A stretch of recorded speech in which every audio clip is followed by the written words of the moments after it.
Hey, new parents. Did you know that almost half of all infants struggle with sleep at some point? It's common, but it's exhausting. But don't worry, I have 10 game changing tips that will help your newborn and you get better sleep. All right, let's do it. The first thing that will really help is to make sure that your child is well fed and also burped. And if you need some help on how to burp your kid, check out this video over here and I show you how to do that really well. The next thing is make sure that your child has a clean diaper before you put them down for bed. Um, a lot of people, including us, we don't like to really sit in a soiled diaper or underwear or anything like that. So, similarly, make sure that they're clean, and then that should help them sleep a little bit better as well. This next one took me a while to figure out, and I know that there are other tips and tricks out there that help you see these things, but notice the signs of what makes a baby tired, and they're gonna tell you these things, except they aren't using words. So you have to kind of watch what their behaviors are showing, and so one of those things is rubbing their eyes. That's a clear sign that they are starting to get tired. They might tug at their ears. The obvious one is yawning. So if you can see that, then that's very likely a sign that they're tired. The other one is getting fussy. And usually, when they start to get more fussy, is also a sign that they might be getting more tired. I also realized pretty early on that the more tired that they are and getting overtired is something that is a thing. I didn't really understand how they could be overtired because if they're tired, they should just sleep. But they can keep themselves up, they can get overtired, and that can also cause um, instances where it'd be harder for them to go to sleep. And so, keep a regular nap schedule for them, especially in the first couple of weeks. Every 2 hours, they should be napping. If they go longer than that, then they will start to get overtired and more fussy. Every Another thing that can help is putting on a sleep sack or a swaddle under our children. And I have another video over here that shows you how you can do that too. And I demonstrate that with one of our teddy bears, which is kind of cute. So take a look. It's pretty easy, but this can be one of those things that really reduces the startle effect, which is when, they get woken up by a sudden movement, noise, things like that. And it can also help them sleep a little bit more soundly because it simulates the womb of the mother.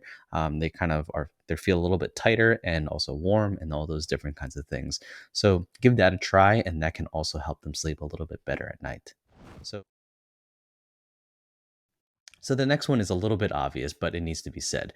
So try to reduce the amount of stimulation that's around the child when they're sleeping. This could be light, it could be noise, it could be a sibling. We have a 3-year-old that loves to be around his baby brother, and we have to encourage him to, let the baby sleep so that he can play with you later when he's more awake. So those are different kinds of things that you can also try to monitor and keep track of. Now, you don't have to have a completely dark room and a completely quiet room. That actually may not help as much. One thing you can do is also try to get a sound machine. I have one that's linked down below, or actually over here. And what this does is it kind of covers up some of the abrupt noises that might enter in, and it kind of gives you a steady white noise, if you will. And there's different kinds of sounds like rainfall, waterfalls, all sorts of things that can kind of help soothe the baby also. This simulates some of the sounds that they might have heard in the womb as well. And so that can also help them feel a little bit more comfortable and go to sleep.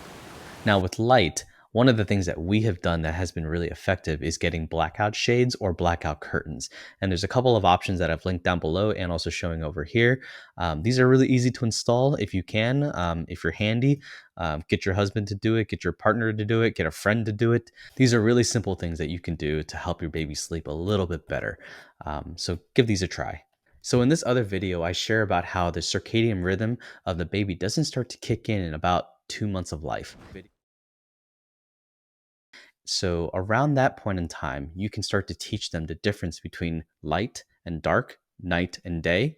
And so during the nighttime, you want to try to have everything as dark as possible. You want to have everything quiet. You want to have everything, as you would normally when you go to bed. And then during the daytime, it's okay to maybe wake them up a little bit more around 2 months of life. They're going to be more awake anyway, and start to show them the difference between light and dark so that they can start to get that rhythm in place.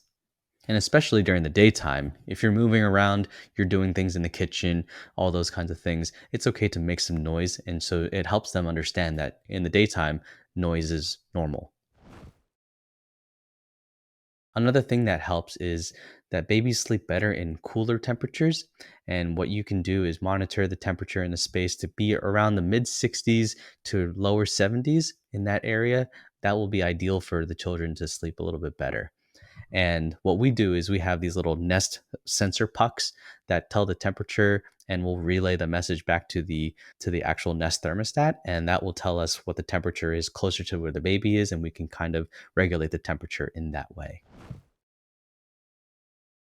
When the child does wake up in the middle of the night, sometimes they will start to look at you. They will be awake because obviously their circadian rhythm hasn't kicked in yet, and their schedules are a little bit flipped.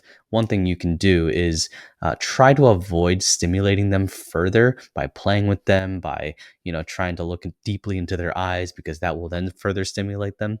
And you want to help them try to get back to the point where they want to go back to sleep. So try not to overstimulate them, especially when they're awake at night, and try to get them back into that routine of going back to bed after they feed. What really helped us was trying to make it a routine when we woke them up in the middle of the night to feed. Was you wake them up, we change their diaper, or we feed them first, then change their diaper, burp them, help them digest a little bit, bounce them up and down, and then after that, put them straight down again. And I think going through that and setting that routine was helping them also to recognize that this is a normal thing and going back to sleep is a good thing as well.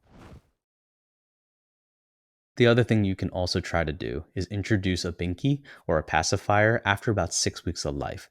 Now, a lot of people will encourage you not to do this beforehand because then they may be discouraged to actually latch onto the mother's nipple or the breast. And so you want to avoid that confusion. But it can help to soothe them. Our son does do this, and he now uses his thumb instead of a binky. We're trying to correct that too, but it's going to take some time, and that's okay. But this is just a form of self soothing for the child, and that will help them also sleep through the night. So that is something you can consider. You don't have to. I'm not necessarily advocating for it, but it's an option for you. And there you go. Hopefully, one or many of these things together will help your child sleep better at night. These are things that, again, I've learned over the years, and hopefully, something will work with your child too. If you found any of this helpful, please like and subscribe below, and also share this with other people, other parents that might need to know this. And I'll be back with more tips and hacks for all of you. Till next time, I'll see you later.